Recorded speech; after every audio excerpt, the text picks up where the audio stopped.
मैं एक क्वेश्चन से शुरुआत करता हूँ। हमने पीछे जब आइंस्टाइन इक्वेशन पढ़ी तो तीन टर्म्स पढ़ी थी, तीन टर्म्स, थ्रेशोल्ड फ्रीक्वेंसी है ना, थ्रेशोल्ड वेवलेंथ और स्टॉपिंग पोटेंशियल।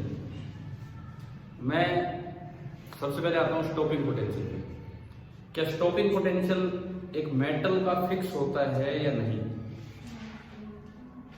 या एक ही मेटल के लिए स्टॉपिंग पोटेंशियल की कई वैल्यूज हो सकती है?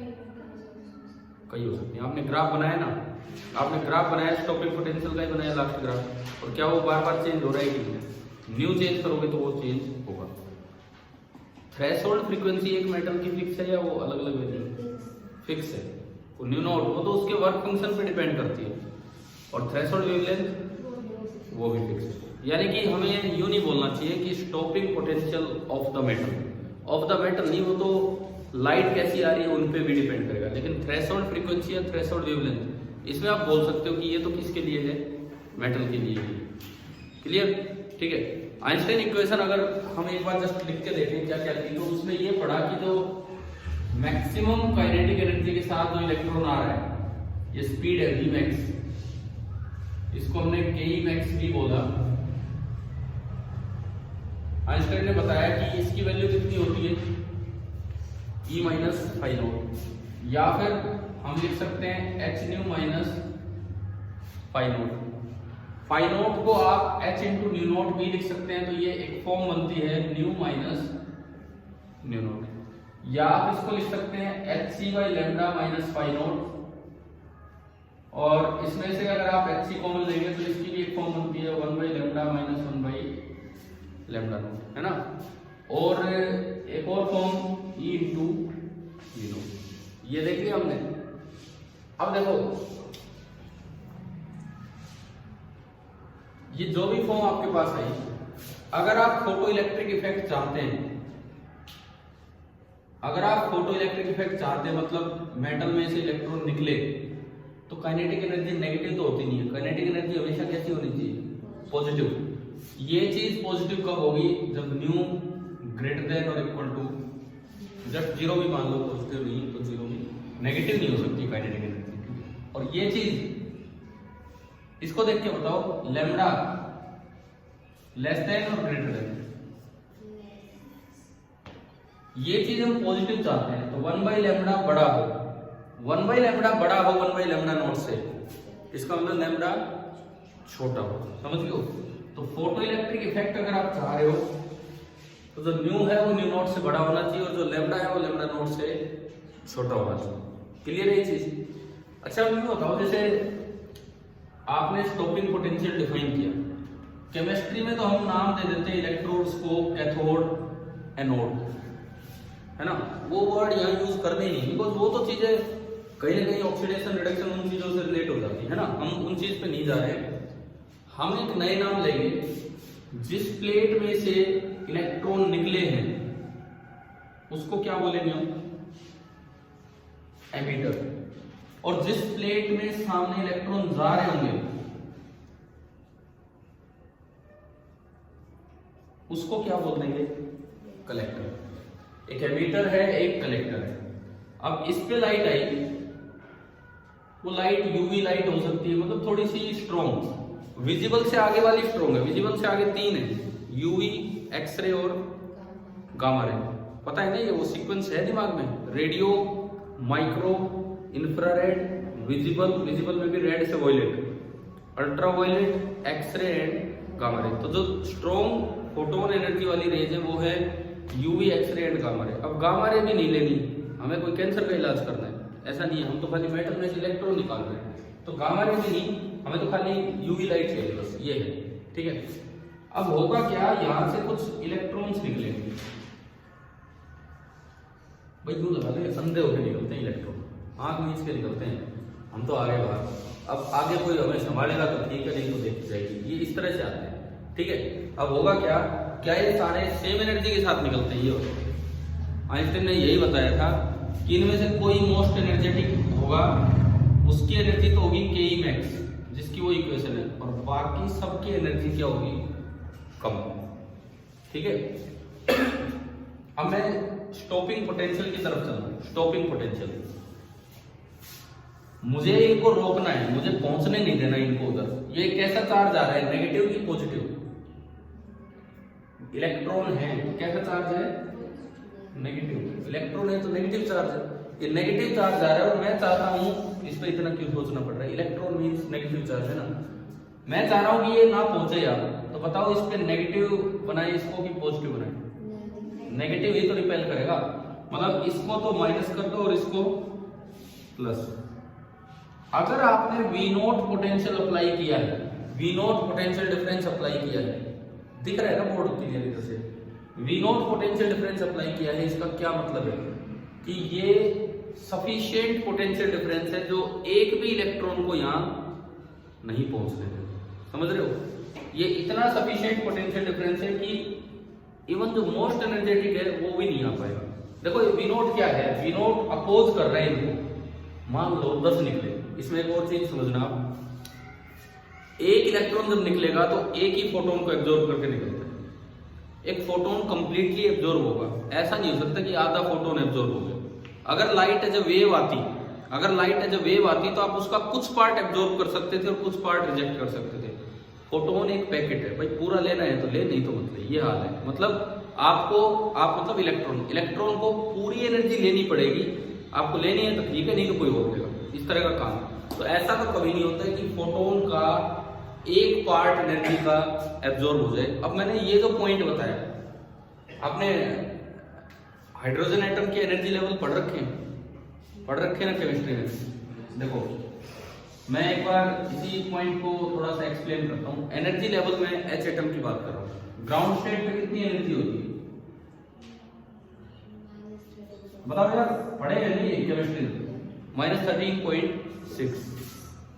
फर्स्ट एक्साइटेड स्टेट पे कितनी एनर्जी होती है? -3.4 इलेक्ट्रॉन वोल्ट।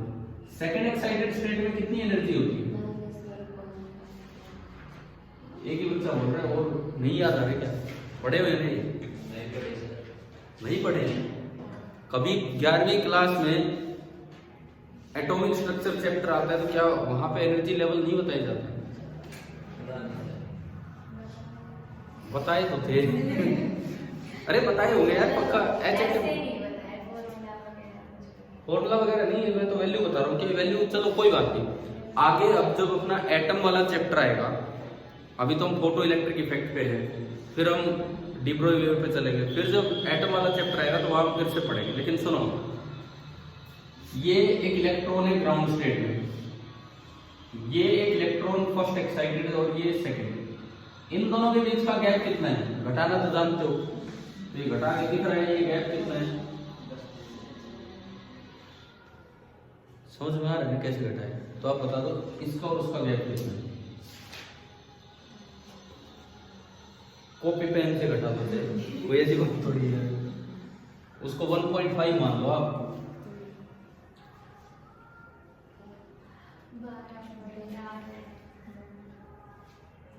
देखो 10.2 का गैप तो ये रहा, 10.2 का गैप ये रहा और थोड़ा सा गैप हो रहा है ऊपर, ये 1.5 है, ये 3.4 है, तो 3.4 1.5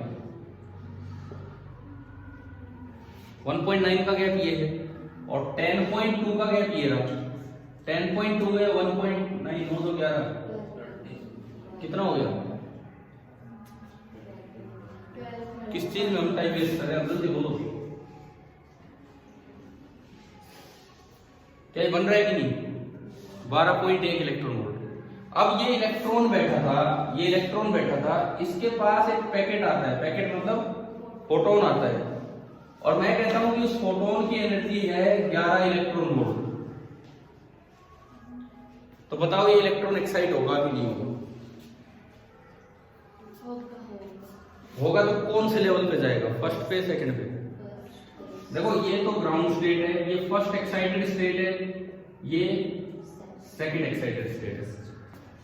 अगर आप इस इलेक्ट्रॉन की एनर्जी में 11 जोड़ देते हो तो ये यहां आ रहा है, बीच में कहीं आ रहा है क्या? वहां कोई लेवल है नहीं है, फिर फर्स्ट में कैसे जाएगा? इसका मतलब आपने कहा कि इस इलेक्ट्रॉन ने 11 में से कितनी एनर्जी एक्सेप्ट कर दी? और कितनी छोड़ दी, कितनी छोड़ दी, 0.8 छोड़ दी। क्या ऐसा पॉसिबल है कि आप एक फोटोन का कुछ पार्ट एक्सेप्ट कर लो और जरा ही छोड़ दो? बोले नहीं। तो अब बताओ, क्या ये इलेक्ट्रॉन यहां जा पाएगा कि नहीं जा पाएगा? नहीं जा पाएगा। समझ रहे हो ना आप? ये फोटोन एक बंधा हुआ पैकेट है एनर्जी का, आपको लेना है तो पूरा लीजिए, नहीं तो रहने दीजिए। ये मतलब है। ये अलाउड स्टेट्स होती हैं। अलाउड स्टेट इलेक्ट्रॉन की या तो यहीं रह सकता है, या यहीं रह सकता है, या यहीं रह सकता है। ये कुछ अलाउड स्टेट्स होती है, पता है ना हमें। ये ग्राउंड स्टेट है, यहाँ इलेक्ट्रॉन की एनर्जी इतनी होती है। ये फर्स्ट एक्साइटेड स्टेट है n बराबर 2, यहाँ इलेक्ट्रॉन की एनर्जी इतनी होती है। सेकेंड एक्साइटेड स्टेट, ये एनर्जी कहाँ से आती है? ये एनर्जी कहाँ से आती है ये आ जाएगा धीरे धीरे आगे, जब हम केमिस्ट्री वाला पार्ट फिजिक्स में पढ़ेंगे, एटम्स। ठीक है। अब ग्राउंड स्टेट पे बैठे इलेक्ट्रॉन के पास इतनी एनर्जी है, मैं कहता हूं उसके पास पैकेट आ रहे हैं, फोटॉन्स आ रहे हैं, और एक फोटोन की एनर्जी कितनी है? 11 इलेक्ट्रॉन वोल्ट। क्या इसको लेके वो एक्साइट होगा या नहीं होगा? नहीं होगा। कारण क्या है? वो पूरा पैकेट उसे एक्सेप्ट करना पड़ेगा एनर्जी का। आपको लेना है पूरा पैकेट लीजिए, -13.6 में 11 जोड़ोगे तो बीच में आ गया। कि यहाँ कोई लेवल है? नहीं है। अगर ऐसी सुविधा होती हमारे पास कि इस 11 में से 10.2 में एक्सेप्ट कर पाता, तो ये कहां पहुंच जाता? फर्स्ट एक्साइटेड में, और बाकी एनर्जी रह जाती। समझ रहे हो? मतलब फोटोन की खासियत ये है कि आप इलेक्ट्रॉन हो तो आपको पूरा ही फोटोन एक्सेप्ट करना पड़ेगा। समझ में आया कि नहीं आया? ठीक है। ऐसा नहीं होगा अगर फोटोन पिक्चर नहीं चल रही है, in general as a wave आप लाइट को एक्सेप्ट कर रहे हैं, तो वहां कोई दिक्कत नहीं थी। आप 11 में से 10.2 एक्सेप्ट करके और यहाँ बैठ सकते हैं, उसमें कोई दिक्कत नहीं थी। लेकिन अगर आप एज अ फोटोन देखते हैं तो ये पॉसिबल ही नहीं है। क्या ये पॉइंट समझ आ गया है क्या होता है? ठीक है। अब सुनो, अब मत फेंकना कॉपी, मुझे लगा समझ नहीं आया कॉपी फेंकनी होगी। देखो अब इसमें सुनो, ये बताता है कि फोटोन का एक अपना एक अलग अस्तित्व है, अपना एक क्वांटाइज नेचर है कि भाई पूरा ही चलेगा उस साथ। ये पॉइंट तो ये था। अच्छा, इसके बाद सुनिए, ये इलेक्ट्रॉन चल के आ रहा है, कोई मैक्सिमम एनर्जी के साथ आ रहा है, कोई कम के साथ, कोई कम के साथ। अब मैं आपको ये समझा रहा था, सपोज ये मेटल है और मैं कहता हूं एक यूनिट क्रॉस सेक्शन में, यूनिट टाइम में सपोज 15 फोटोन आए। यूनिट क्रॉस सेक्शन में यूनिट टाइम में 15 फोटोन आए। कितने आएंगे ना, वो डिसाइड करेगा एक तो इंटेंसिटी और एक फ्रीक्वेंसी। शायद 1-2 दिन हमने पढ़ लिया कि नंबर ऑफ फोटोन जो होता है वो डिपेंड करता है इंटेंसिटी अपॉन फ्रीक्वेंसी पे, है ना। तो मैंने एक एग्जांपल लिया, मैंने माना कि यूनिट क्रॉस सेक्शन में यूनिट टाइम में 15 फोटोन है, तो क्या 15 इलेक्ट्रॉन बाहर निकल जाएंगे? कल हमने एक वर्क फंक्शन जैसी टर्म डिफाइन कर दी थी। मान लो एक फोटोन की एनर्जी है 3 इलेक्ट्रॉन, एक फोटोन की एनर्जी है 3 इलेक्ट्रॉन वोल्ट। वो फोटोन थ्योरी ये कहती है कि अगर एक लाइट के फोटोन है तो सबकी एनर्जी सेम होगी, h न्यू, क्योंकि लाइट की अपनी एक फ्रीक्वेंसी होगी, तो सबकी एनर्जी h न्यू होगी। तो सारे फोटोन आ रहे हैं 3 इलेक्ट्रॉन वोल्ट के, सारे के सारे फोटोन में कह रहा हूं 15 फोटोन आ रहे हैं। एक यूनिट एरिया में यूनिट टाइम में 15 फोटोन आ रहे हैं 3 इलेक्ट्रॉन वोल्ट के। ठीक है। एक इलेक्ट्रॉन एक ही फोटोन को एब्जॉर्ब करता है, तो बताओ कितने फोटोन निकलने, कितने इलेक्ट्रॉन निकल जाएंगे वहां से? 15 नहीं निकलेंगे, 15 नहीं निकल पाएंगे, क्योंकि जितने आप फोटोन्स डालते हो उतने इलेक्ट्रॉन्स को निकाल पाना पॉसिबल नहीं होता, बिकॉज हर फोटोन एक ही काम में यूज नहीं होगा कि इलेक्ट्रॉन आया, इलेक्ट्रॉन ने फोटोन लिया और बाहर आया। और भी कई एक्टिविटीज होती है मेटल के अंदर, फोटोन वहां भी एब्जॉर्ब हो जाते हैं। जरूरी नहीं कि फोटोन को फ्री इलेक्ट्रॉन ही एब्जॉर्ब करे। क्या मेटल के अंदर बाउंड इलेक्ट्रॉन नहीं होते? कोई फ्री इलेक्ट्रॉन तो थोड़े से ही है। मेटल के अंदर और भी चीजें हैं, तो जरूरी नहीं कि उस फोटोन को फ्री इलेक्ट्रॉन ही एक्सेप्ट करे। तो एक चीज तो दिमाग में रखना कि नंबर ऑफ इलेक्ट्रॉन्स इजेक्टेड, जितने इलेक्ट्रॉन बाहर निकले हैं, this is always less than number of photons incident. समझ में आ रहा है? जितने फोटोन डालोगे ना उससे कम ही इलेक्ट्रॉन बाहर निकलेंगे। हाँ, ये याद रखना, एक इलेक्ट्रॉन एक फोटोन को एक्सेप्ट करता है, आधा फोटोन नहीं करता, 2 फोटोन नहीं करता। एक इलेक्ट्रॉन एक फोटोन को एक्सेप्ट करता है, क्योंकि फोटोन जितने आते हैं इलेक्ट्रॉन बहुत ज्यादा होते हैं। इलेक्ट्रॉन की संख्या तो बहुत ज्यादा होती है मेटल के अंदर, तो थोड़े से फोटोन आएंगे तो मुश्किल से एक एक फोटोन मिल पाता है किसी इलेक्ट्रॉन को। लेकिन इसका ये मतलब नहीं है कि जितने फोटोन डाले उतने इलेक्ट्रॉन इजेक्ट हो जाएंगे। फोटो इलेक्ट्रिक इफेक्ट अच्छा कब होगा? जब इलेक्ट्रॉन ज्यादा इजेक्ट हो या कम इजेक्ट हो। फोटो इलेक्ट्रिक इफेक्ट अच्छा कब होगा? जब इलेक्ट्रॉन ज्यादा इजेक्ट हो या कम इजेक्ट हो? ज्यादा। तो ये जो रेशियो है ना, ये रेशियो कौन सा ratio? Number of electron ejected upon number of photon incident. अगर मैं एक रेशियो की बात करूं, नंबर ऑफ इलेक्ट्रॉन्स इजेक्टेड, कितने इलेक्ट्रॉन निकले हैं, upon number of photons incident, कितने फोटोन आए हैं। पहले क्या होता है, ये रेशियो लेस देन 1 होगा या ग्रेटर देन 1? Less than 1। और ये रेशियो बन के जितना पास होगा फोटो इलेक्ट्रिक इफेक्ट उतना ही अच्छा होगा।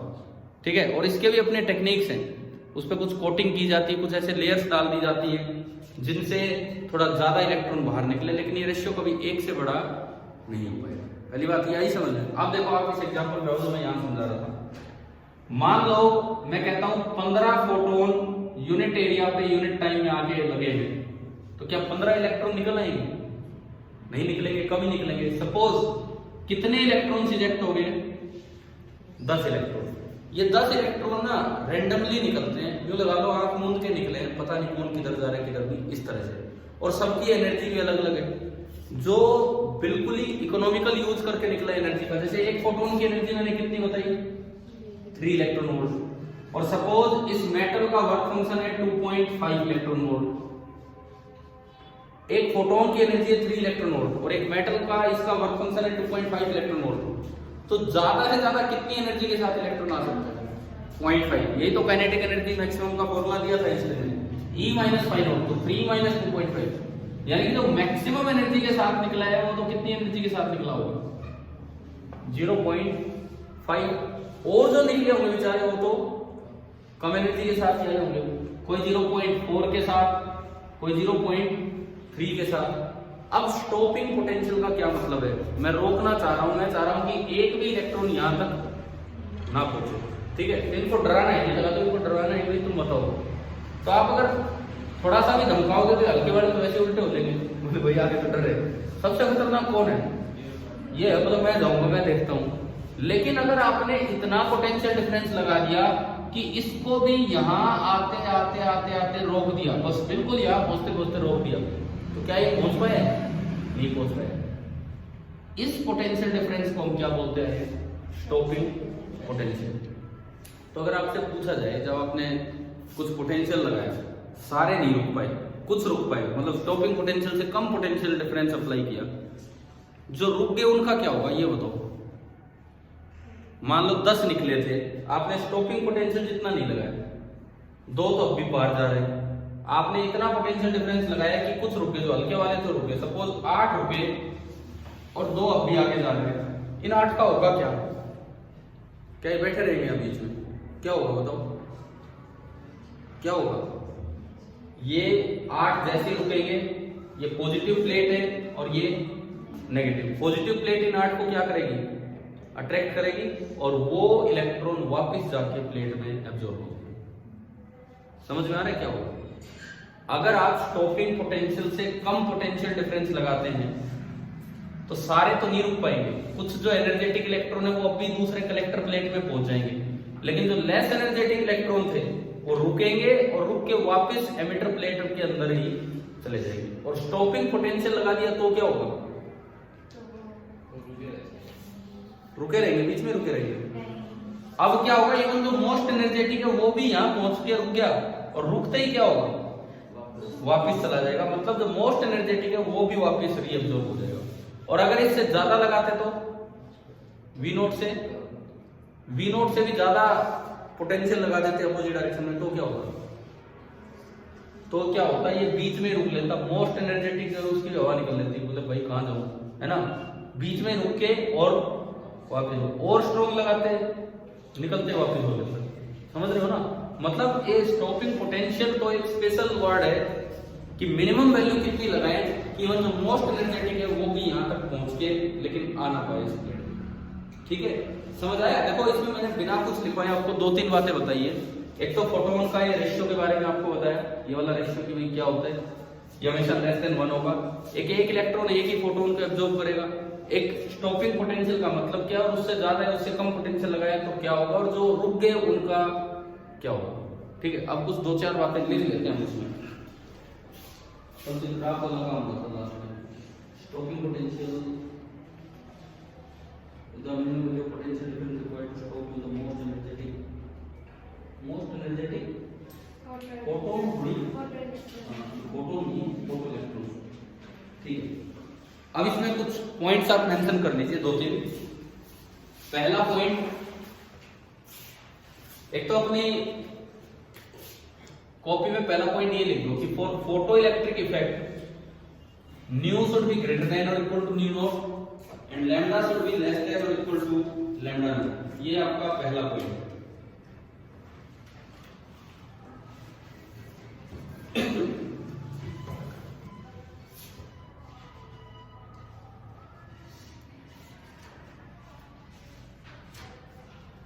कि लाइट बाहर तभी निकलेगी जब ये होगा। ठीक है, दूसरा पॉइंट मैंने ये बताया कि ये वाला point number 2, number of electrons ejected is less than number of photons incident.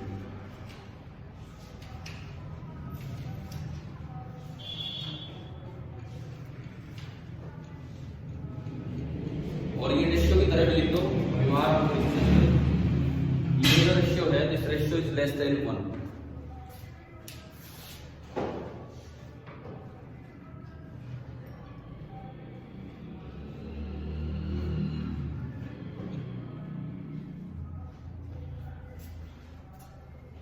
अब कई बार ये क्वेश्चन आ जाता है कि इस रेशियो को कैसे बढ़ाएं।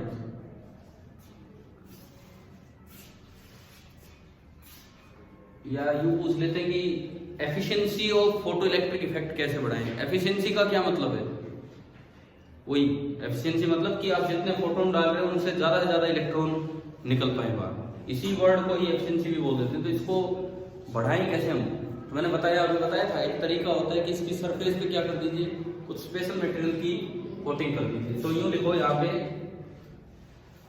दिस रेशियो अगर आपने नहीं लिखा है तो ब्रैकेट में लिख सकते हो कि एफिशिएंसी, ये जो रेशियो है इसी को हम एफिशिएंसी बोल देते हैं। This ratio can be increase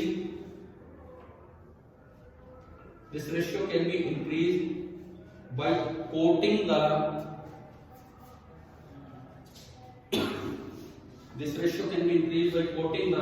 surface of metal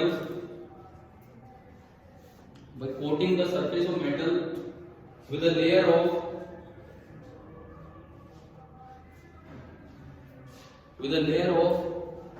barium oxide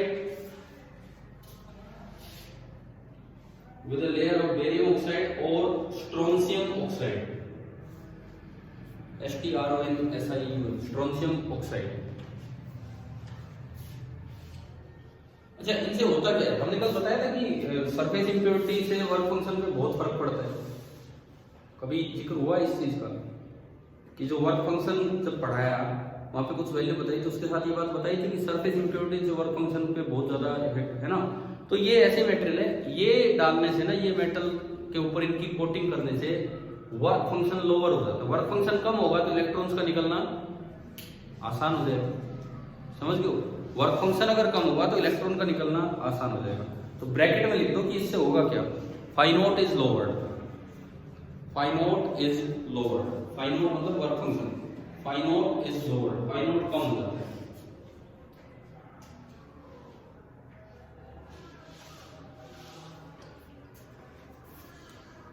अच्छा, तीसरी बात, क्या ऐसा हो सकता है कि एक फोटोन से 2 इलेक्ट्रॉन निकल आए? एक फोटोन को तो एक ही इलेक्ट्रॉन एब्जॉर्ब करेगा, दो एब्जॉर्ब नहीं कर सकते। और एक और बात, क्या एक इलेक्ट्रॉन आधा फोटोन एब्जॉर्ब कर सकता है? ये मैंने यही तो समझाया था इस एग्जांपल में ना, समझ आ गया है कि नहीं? ऐसा नहीं है कि आपको जितनी रिक्वायरमेंट उतनी एनर्जी आप ले लो ना, आपके पास जितनी एनर्जी आ रही है पैकेट की वही आपको एक्सेप्ट करनी पड़ेगी। करनी है तो ठीक है, नहीं तो कोई बात नहीं। ठीक है, लिखो तीसरा पॉइंट लिखो, one incident photon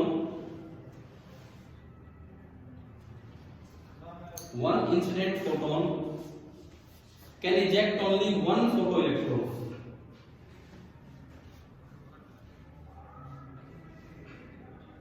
Can eject only one photoelectron, but all the photons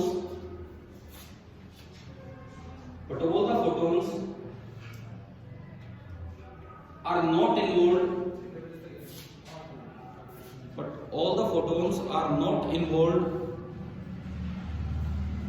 only in ejecting the electrons. Are not involved only in ejecting the electrons. तो सबका एक ही काम ये कि खाली इलेक्ट्रॉन को ही इजेक्ट करे। और ये जो आइंस्टाइन इक्वेशन थी ये बड़ी कंट्रोवर्शियल इक्वेशन थी उस समय। पीछे हो सकता है किसी क्लास में मैंने जिक्र किया हो या ना किया हो, तो सुनो। उस समय के एक बहुत बड़े वैज्ञानिक थे R.M. मिलिगन। कौन थे? क्या किया था इन्होंने? ऑयल ड्रॉप एक्सपेरिमेंट करके इलेक्ट्रॉन के बारे में काफी कुछ बताया था। तो R.M. मिलिगन का नाम आइंस्टाइन से ऊपर था। तो ये जो एक्सपेरिमेंट हुआ, सबसे पहले ढूंढा किसने ये इफेक्ट? बताया था नहीं? हर्ट्ज ने। कैसे ढूंढा था? नहीं बताया, मैं बता देता हूँ।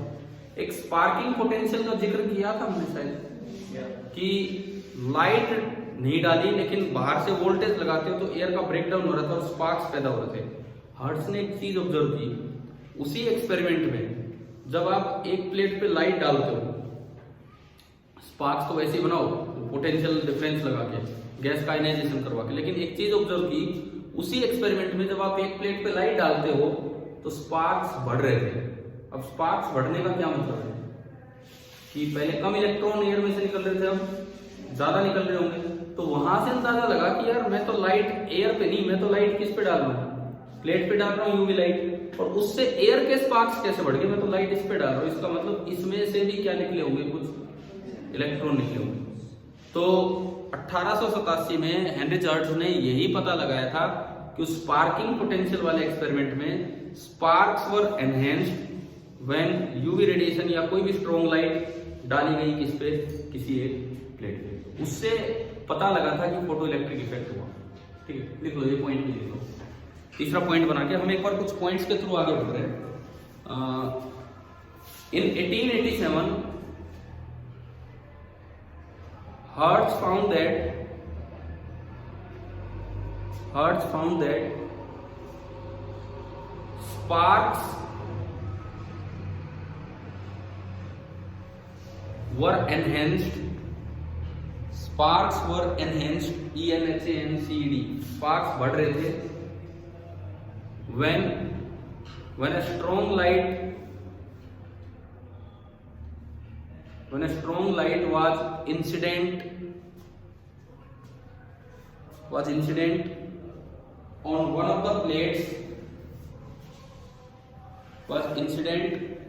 of the plates in the discharge tube.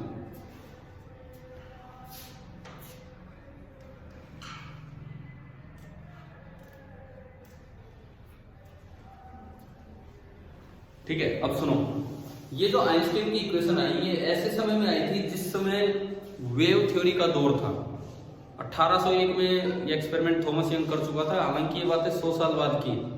तो पूरे 100 साल तक ये लगा लो कि वेव थ्योरी का दौर चला, और लाइट को लोग क्या मानने लगे थे कि लाइट क्या है? एक वेव है। लेकिन ये फोटो इलेक्ट्रिक इफेक्ट वाली बात, इसमें बड़े एक्सपेरिमेंट हुए। पहला ये हर्ट्ज ने पता लगाया, फिर दो और साइंटिस्ट थे, मैं एक बार नाम तो बताऊं उनका, क्या बन गया, जो भी नाम है वही स्पेलिंग है। दूसरे साइंटिस्ट लेनार्ड। इन लोगों ने बहुत काम किया। इन लोगों ने पता लगाया, ये उसी हर्ट्ज वाली बात को आगे प्रूव करने के लिए इन्होंने क्या किया, एक नेगेटिवली चार्ज प्लेट ली, उस पर लाइट डाली, यूं देखा थोड़ी देर में वो न्यूट्रल होगी। इसका क्या मतलब है? नेगेटिवली चार्ज प्लेट ली, उस पर लाइट डाली, देखा तो थोड़ी देर में न्यूट्रल होगी। क्या मतलब है इस बात का? इलेक्ट्रॉन निकले। फिर इन्होंने एक न्यूट्रल प्लेट ली, उस पर लाइट डाली, देखा तो थोड़ी देर में वो पॉजिटिव होगी। इसका क्या मतलब है? न्यूट्रल प्लेट अगर पॉजिटिव होगी तो उसमें से भी क्या बाहर आए? इलेक्ट्रॉन आए। इन लोगों ने अल्कली मेटल्स लिए, कल लिखवा दिया होगा ये पॉइंट तो मैंने, है ना, lithium, sodium, potassium, rubidium, caesium वाले ये वाले मेटल, उस पे देखा इन्होंने कि वो तो विजिबल लाइट डालने से भी इलेक्ट्रॉन आ रहे थे। तो मतलब इन लोगों ने काफी काम किया और इन्होंने सपोर्ट किया उस फैक्ट को जो हर्ट्ज ने डिस्कवर किया था कि हाँ भाई सच में इलेक्ट्रॉन निकल सकते हैं कैसे अगर आप उस पर लाइट डालते हैं। तो एक पॉइंट इनके भी नाम कर दो, हाँ ये लिख दो, Helmholtz and Lenard's observations, Helmholtz and Lenard's observations supported P E effect, supported photoelectric effect.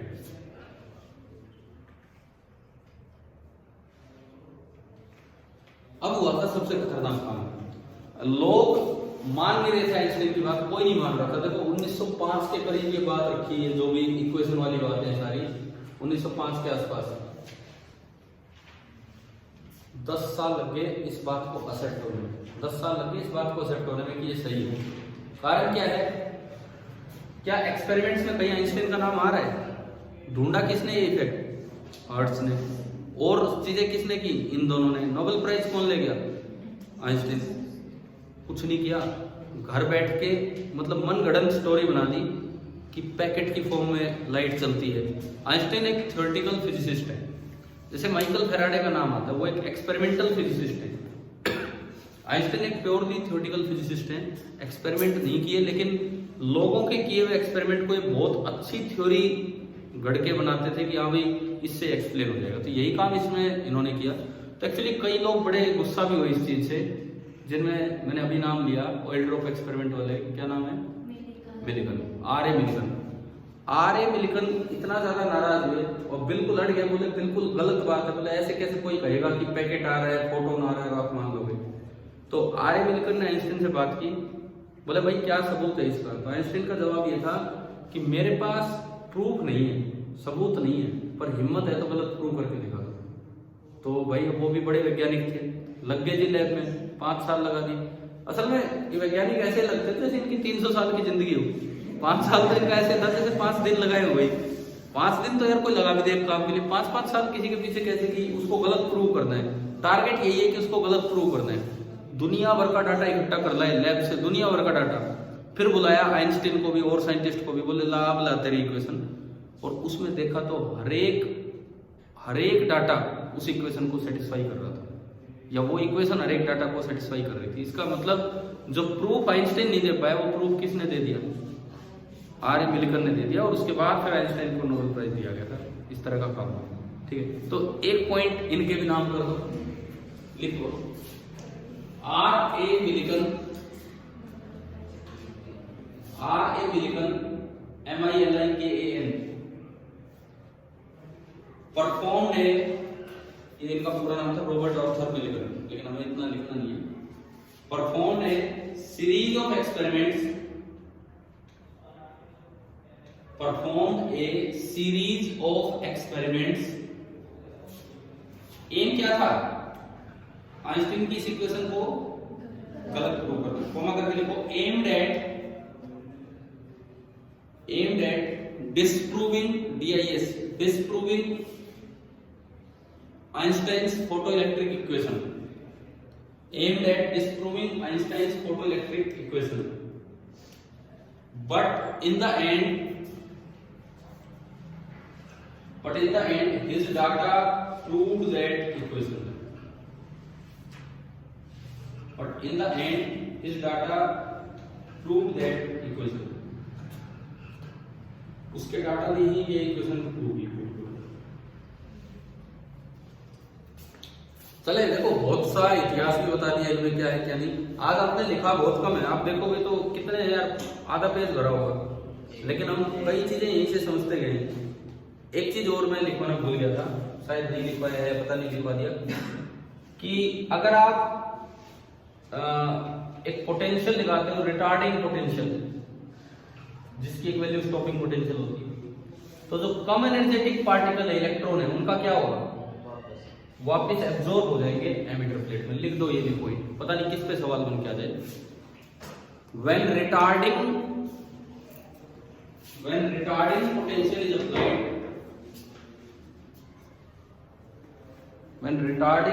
is applied, जरूरी नहीं कि बिल्कुल स्टॉपिंग पोटेंशियल लिखना, मतलब कुछ रिटार्ड कर रहे हैं।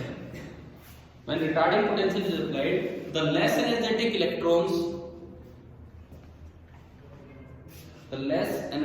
electrons are reabsorbed by the emitter plate, जिससे वो निकले थे उसी ने उनको क्या कर दिया, reabsorb कर दिया by the emitter plate।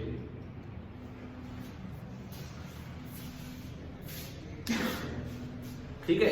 एक और जो पॉइंट इसमें आया था वो मैं लिखवा नहीं रहा हूं, बस आप दिमाग में रखना। ऐसा नहीं हो सकता है कि एक फोटोन का कुछ पार्ट आप एब्जॉर्ब कर लो। और ये जो मैंने एक सवाल सा बताया ना, ये एक अच्छा क्वेश्चन है, बिकॉज ज्यादातर बच्चे यूं कहेंगे, हम जब पढ़ते हैं वहां पे तो यूं सोचते हैं कि अगर 10.2 से और 12.1 के बीच की एनर्जी है तो इलेक्ट्रॉन यहाँ पहुंच जाएगा, लेकिन अगर फोटोन के रूप में एनर्जी आ रही है तो वो यहाँ पे नहीं पहुंच पाएगा। तो लिख दो, चलो, an electron cannot absorb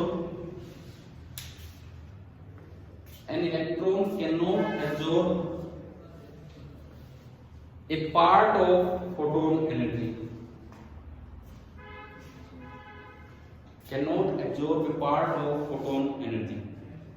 क्या मतलब है इसका? अगर एब्जॉर्ब करेगा तो कंप्लीट एब्जॉर्प्शन करना होगा, उसके बाद क्या होता है, कुछ एमिट करता है, वो एक बार अलग है। ठीक है, तो अब हम चलते हैं फोटो इलेक्ट्रिक इफेक्ट की एक्सपेरिमेंटल स्टडी की तरफ।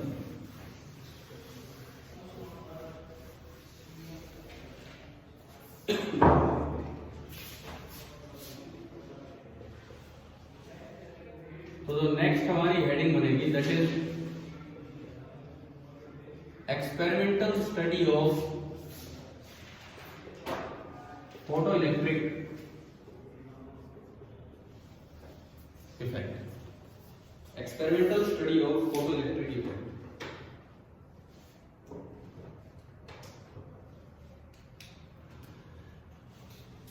सबसे पहले यार एक बार अरेंजमेंट को आप समझो क्या है।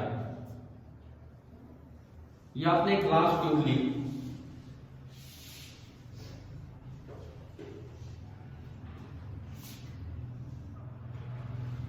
पहली बात ये कि ये इवैक्यूएटेड ट्यूब है। क्यों? नहीं तो यूं नहीं पता लग पाएगा कि इलेक्ट्रॉन कितने तो गैस के हैं और कितने मेटल में से निकल रहे हैं। समझ रहे हो ना? हार्ट्स ने हालांकि इवैक्यूएटेड ट्यूब नहीं ली थी, हार्ट्स ने तो यही देखा था कि वो एनहांस हो गए थे, बढ़ गए थे, लेकिन स्पार्क्स बढ़ गए थे। लेकिन हमने तो अब इवैक्यूएटेड ट्यूब ले ली। इवैक्यूएटेड मतलब वैक्यूम है, इसके अंदर एयर नहीं है। यहां पे एक खिड़की ली, कैसी खिड़की? जिसमें से कोई लाइट आएगी, बस लाइट आए, एयर ना आए, तो उसके लिए ये बंद करनी पड़ेगी। खाली लाइट आए, एयर ना आए, तो उसके लिए यहां पे इसको बोल देते हैं, this is a quartz window. ठीक है, यहां एक प्लेट है। अब एनोड कैथोड नहीं, क्या नाम दे रहे थे हम इस प्लेट को? Emitter. This is emitter plate. और ये जो प्लेट ली है, ये प्लेट कैसी ली है आपने? Photo sensitive. फोटो सेंसिटिव मतलब कि ऐसी लाइट आ रही है कि लाइट आए तो इसमें से इलेक्ट्रॉन्स निकले। ये यहां से जब लाइट आए, जो भी लाइट है, स्ट्रॉन्ग फोटोन वाली लाइट, तो इसमें से इलेक्ट्रॉन निकले। सामने एक और प्लेट आपने बना दी, इसको क्या नाम देंगे? हाँ, ये हमारी कौन सी प्लेट होगी? Collector plate. अब नीचे सर्किट की तरफ हम चलेंगे। पहले ये बताओ, यहां तक का अरेंजमेंट आ गया? समझ में? बना लो, इसके नीचे और बनेगा अभी, ये बनाओ आप।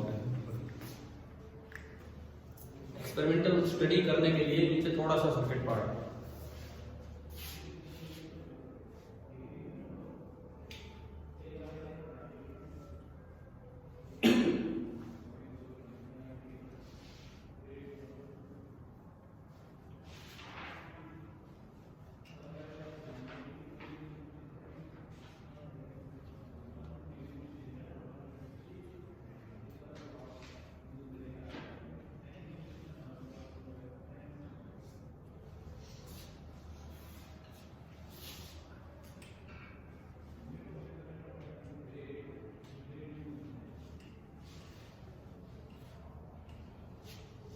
अब देखो सर्किट पार्ट कैसा बनेगा, हमें करंट को मेंटेन करवाएंगे नीचे एक सर्किट पूरा करके। ये बना लिया आपने, कितना करंट फ्लो कर पाएगा वो मेजर करने के लिए यहाँ एक छोटा एमीटर लगाते हैं जिसको बोल देते हैं माइक्रो एमीटर। ठीक है, अब थोड़ा सर्किट पार्ट सोचिए कैसा होगा। इधर सुनिए, नीचे ना एक रियोस्टेट अरेंजमेंट ले लिया। रियोस्टेट अरेंजमेंट क्या होता है? वेरिएबल वोल्टेज आप ऊपर देना चाहिए। आपने क्या किया, ये मान लो ये नेगेटिव, ये पॉजिटिव, ये इस तरह से एक बैटरी लगा दी। ये वाली साइड आप पॉजिटिव रख रहे हो और इधर वाली साइड आप कैसे रख रहे हो, नेगेटिव। कितनी वोल्टेज आप ऊपर दोगे उसके लिए वोल्टमीटर हम लगाएंगे, लेकिन साथ ही साथ एक कम्यूटेटर यूज करना पड़ेगा। कम्यूटेटर क्या होता है? कम्यूटेटर किसे बोलते हैं? कम्यूटेटर का मतलब होता है रिवर्सिंग की, एक ऐसी की जो बैटरी के प्लस माइनस ऊपर क्या कर दे, इंटरचेंज कर दे। ठीक है, कैसे बनाएंगे कम्यूटेटर अरेंजमेंट? देखिए किस तरह से बनाएंगे कम्यूटेटर अरेंजमेंट, सुनिए इधर। जैसे ये एक पॉइंट आया,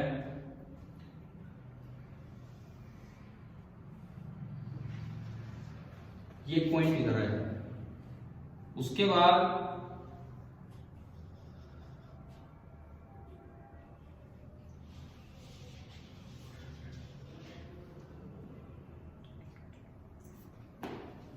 दोबारा बनाऊंगा। कम्यूटेटर अरेंजमेंट बनाने के लिए आपको क्या करना होगा, यहां से दो एंड ऊपर निकालने होंगे। एक ये कौन सी साइड है, नेगेटिव साइड, तो ये तो क्या बना आपका नेगेटिव, और एक वेरिएबल वोल्टेज कहीं से भी आप दूसरा एंड और ऊपर निकालोगे, और ये कौन सी साइड है, पॉजिटिव। देखो इसके मुकाबले पॉजिटिव है। ये वेरिएबल कैसे है, आप इसको कहीं भी ले जा सकते हो। इसको जितना उधर लेके जाओगे वोल्टेज ज्यादा ऊपर दे रहे हो, इसको थोड़ा इधर रखोगे तो वोल्टेज कम ऊपर दे रहे हो। समझ रहे हो कितनी वोल्टेज ऊपर दे रहे हो? ये देखने के लिए इसके पैरेलल में यहाँ क्या लगा दिया जाता है, वोल्टमीटर। बताओ एक बार, यहां तक समझ आ रहा है क्या हो रहा है? ये एक जॉकी पॉइंट है, इस जॉकी पॉइंट को आप जितना उधर लेके जाओगे, देखिए ये मान लो 10 वोल्ट की बैटरी है, तो इस पूरे के पास वोल्टेज 10 वोल्ट है। अगर आप इसको इधर रखोगे तो 5 वोल्ट, 3 वोल्ट, 2 वोल्ट, यानी कि इसको जितना उधर लेके जाओगे ज्यादा वोल्टेज आप ऊपर प्रोवाइड कर रहे हो। और कितनी वोल्टेज प्रोवाइड कर रहे हो वो देखने के लिए आपने क्या लगा दिया, वोल्टमीटर। अब कम्यूटेटर अरेंजमेंट कैसे बनाए, कम्यूटेटर अरेंजमेंट कैसे बनाए वो समझिए आप। ये आपका ये पॉइंट आया यहां, और इसको यूं कर दिया मैंने यहां। अब देखो इस एंड के दो हिस्से हो गए, इस एंड के दो पॉइंट हो गए। आप इसको दबाओगे तो ये पॉजिटिव से कनेक्ट हो जाएगा, और इसको अगर ऊपर करोगे तो ये नेगेटिव से। कौन सी प्लेट है, एमीटर। मैं चाहूं तो एमीटर को पॉजिटिव बना सकता हूं और मैं चाहूं तो एमीटर को नेगेटिव। समझ में आ रहा है कैसे? अगर मैं एक बटन होगा उसको दबाऊंगा, एक स्विच होगा उसको दबाऊंगा तो ये इधर कनेक्ट होगा, मतलब एमीटर कैसा बन गया, पॉजिटिव। और अगर मैं उस बटन को ऊपर कर दूं तो ये थोड़ा ऊपर उठेगा तो ये इधर कनेक्ट होगा, तो कैसा बन जाएगा आपका, नेगेटिव। सिमिलरली जिस वक्त ये पॉजिटिव हो दूसरा कैसा बनना चाहिए, नेगेटिव, तो उसका भी ये बना के लाए इधर।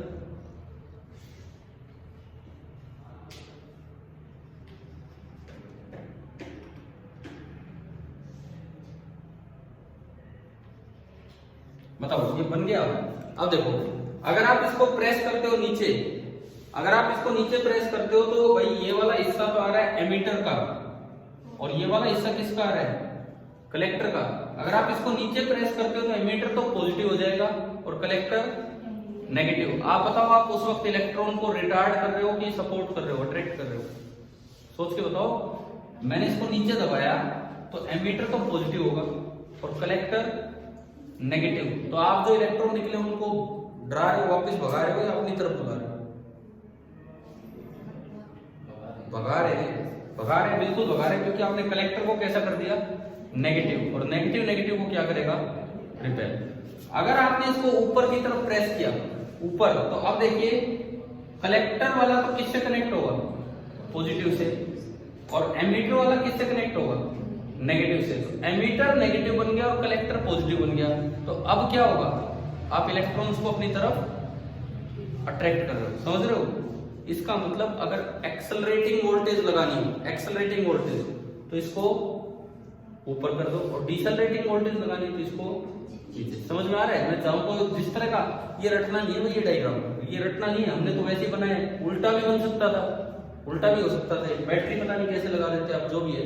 लेकिन फिलहाल ऐसा अरेंजमेंट बना है कि अगर मैं इसको ऊपर करूं कम्यूटेटर की को, तो बताओ एक्सेलरेटिंग वोल्टेज लगेगी या डिसेलरेटिंग। मैंने इसको ऊपर किया तो कलेक्टर कैसा बन गया, पॉजिटिव। एमीटर कैसा बन गया, negative. Emitter negative, collector positive, तो कैसी वोल्टेज बनी, इलेक्ट्रॉन को आप अट्रैक्ट कर रहे हो कि रिपेल कर रहे हो, अट्रैक्ट कर रहे हो। यानी कि अगर आप ऊपर करोगे तो आप कैसी वोल्टेज दे रहे हो, एक्सेलरेटिंग वोल्टेज। और अगर आप इसी स्विच को नीचे करते हो कम्यूटेटर की को, तो आप कैसी वोल्टेज दे रहे हो। समझ आ रहा है कि नहीं आ रहा है, बताओ। नीचे करोगे तो कलेक्टर नेगेटिव हो जाएगा, कलेक्टर नेगेटिव तो आप इलेक्ट्रॉन को भगा रहे हो। इसका मतलब आप यहां से दोगे डिसेलरेटिंग वोल्टेज, और यहां से एक लाइट आ रही है जिसकी की मैं इंटेंसिटी आई बोल दूं एंड फ्रीक्वेंसी न्यू।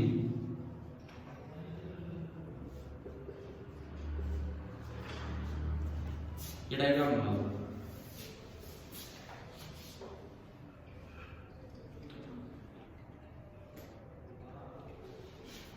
मैं कहता हूं इसको रटने की जरूरत नहीं है, जैसा आपसे बने ना अपने हिसाब से बनाओ, उसी कम्यूटेटर अरेंजमेंट बन जाएगा।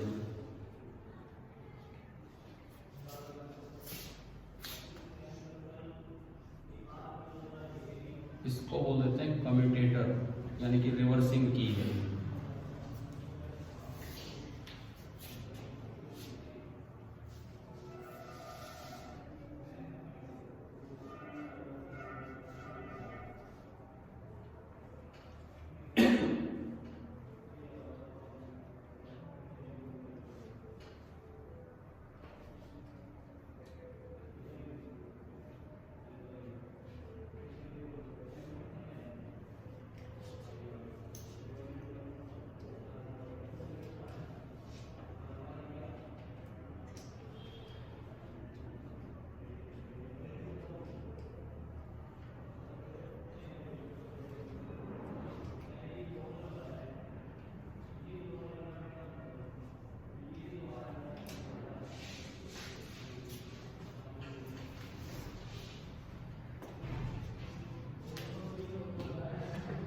बन गया अरेंजमेंट, ये हमारे कल भी काम आएगा। यहाँ अगली क्लास आपकी होगी, तो कोई अगर पहले आ जाए तो इसको मिटा ना दे, कल यूँ लगा लो काफी देर काम आएगा ये।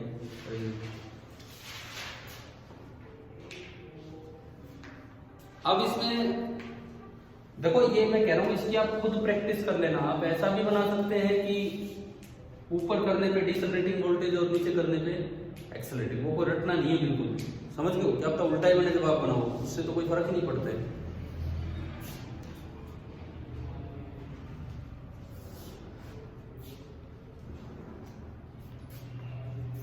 आप अगर करंट अच्छा खासा चाहते हो, यहाँ एमीटर में देखना चाहते हो, तो आप बताओ इस कम्यूटेटर की को ऊपर रखना चाहिए कि नीचे रखना चाहिए।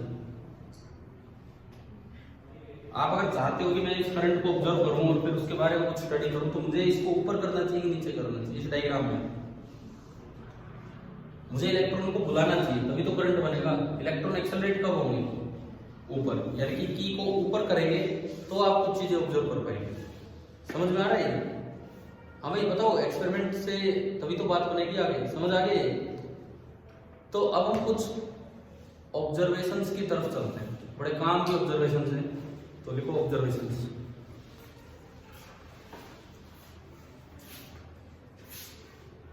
ऑब्जर्वेशंस, पहली ऑब्जर्वेशन नंबर 1, इसमें हम क्या स्टडी करेंगे? पहले में मैं एक एक्सेलरेटिंग वोल्टेज फिक्स कर दूंगा, मतलब की को ऊपर करके, और एक इसको यहां से चेंज नहीं करेंगे, एक वी को फिक्स कर लेंगे। लाइट फिक्स कर देंगे कौन सी डालनी है। लाइट फिक्स की मतलब आपने क्या फिक्स कर दी, frequency.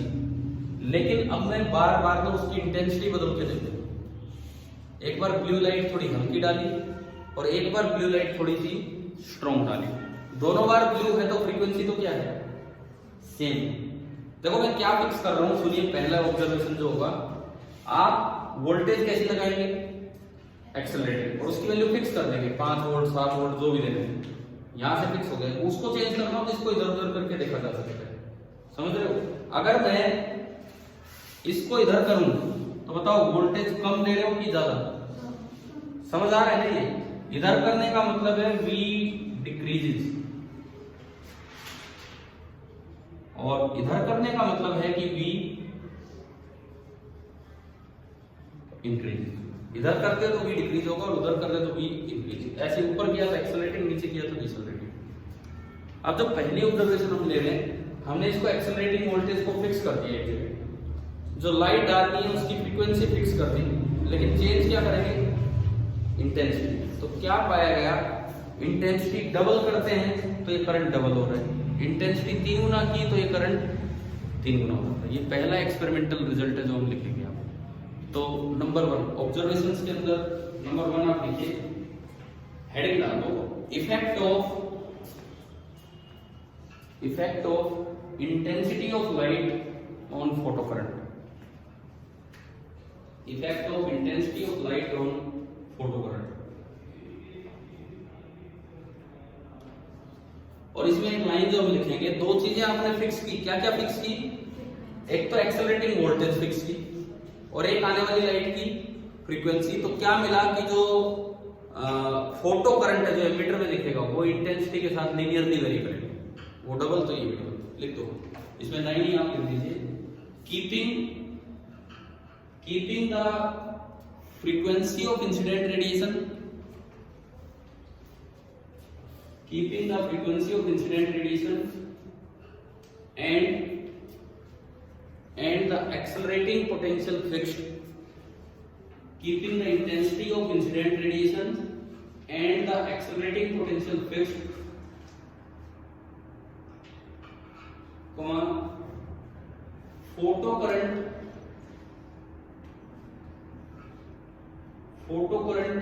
increases linearly with the intensity of light.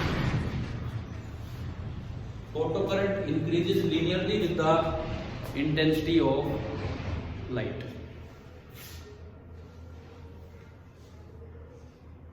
और आप इसका ग्राफिकल व्यू दिखाना चाहें यहाँ पे, तो ये इंटेंसिटी ऑफ लाइट है जो आपने डाली है, और ये फोटो करंट है, और ये ग्राफ लीनियर ग्राफ है।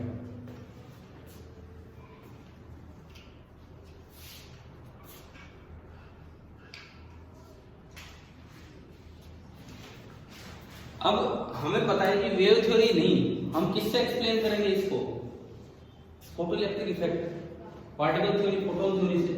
तो पहली ऑब्जर्वेशन होगी आपकी, पहली ऑब्जर्वेशन हेडिंग भी डाल दी। अब उसी की एक्सप्लेनेशन, नंबर 1 ही चल रहा है वही, उसी की एक्सप्लेनेशन। एक एक पॉइंट ध्यान से सीखना है। बताओ भाई, आप सोचो आइंस्टाइन की थ्योरी से कैसे एक्सप्लेन हुआ ये पॉइंट। आपने पढ़ा था कि जो नंबर ऑफ फोटॉन्स है वो किस पे डिपेंड करते हैं, नंबर ऑफ फोटॉन्स प्रोपोर्शनल थे किसके, इंटेंसिटी अपॉन फ्रीक्वेंसी। क्या आप फ्रीक्वेंसी चेंज कर रहे हो, अगर फ्रीक्वेंसी कांस्टेंट है तो number of photons directly proportional थे किसके, इंटेंसिटी के। तो आपने इंटेंसिटी डबल की तो उससे क्या हुआ, नंबर ऑफ फोटॉन्स डबल हो गए। फोटोन बढ़ेंगे तो जो इलेक्ट्रॉन निकलेंगे उनकी संख्या भी बढ़ जाएगी, समझ रहे हो ना ये। तो इलेक्ट्रॉन ज्यादा निकलेंगे तो अपने आप करंट ज्यादा हो गया। तो फोटोन थ्योरी से एक बार में एक्सप्लेन हो गया। एक्सप्लेनेशन में लिख लो एक बार, number of photons, number of photons per unit area per unit time, number of photons per unit area per unit time is directly proportional to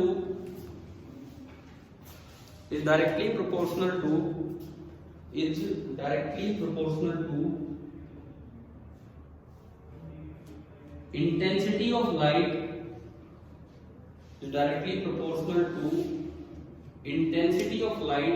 कब होता है directly proportional to intensity? For a fixed frequency, directly proportional to intensity of light for a fixed frequency. So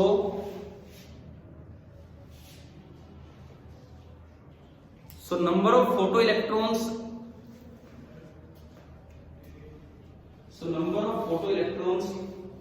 emitted per second.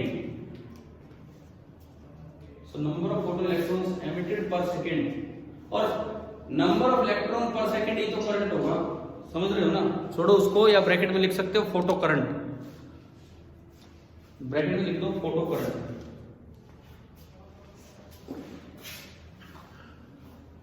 और उसके आगे लिख दो, वो भी डायरेक्टली प्रोपोर्शनल हो जाएगा इसके इंटेंसिटी, क्योंकि जब फोटोन बढ़ेंगे, जितने फोटोन बढ़ेंगे उतने इलेक्ट्रॉन निकलेंगे. तो जो फोटो करंट आपका है वो भी डायरेक्टली प्रोपोर्शनल है इंटेंसिटी के. इसीलिए ग्राफ कैसा है आपका? स्ट्रेट है. आप बताओ भाई, क्या पहली ऑब्जर्वेशन आपको समझ आ गई? पहली ऑब्जर्वेशन और उसकी एक्सप्लेनेशन, और कंक्लूजन ये मिलता है, जो लिखने की जरूरत नहीं है. सुनो, कंक्लूजन ये मिला कि गिवन फ्रीक्वेंसी की लाइट की अगर आप इंटेंसिटी बढ़ाते हो तो जो नंबर ऑफ इलेक्ट्रॉन्स निकलेंगे पर सेकेंड वो भी इंक्रीज हो जाएंगे, और इसी से करंट बढ़ेगा. ये इसका फाइनल कंक्लूजन है पहली ऑब्जर्वेशन का. ठीक है, यहां तक आ गए समझ में? अब कल जो है, कल ये लगा लो पूरी क्लास में ये डायग्राम है, इसके साथ साथ कुछ ग्राफ और चलेंगे और इसी को हम कंटिन्यू कर रहे हैं. ठीक है, कल पढ़ते हैं एक्सपेरिमेंटल.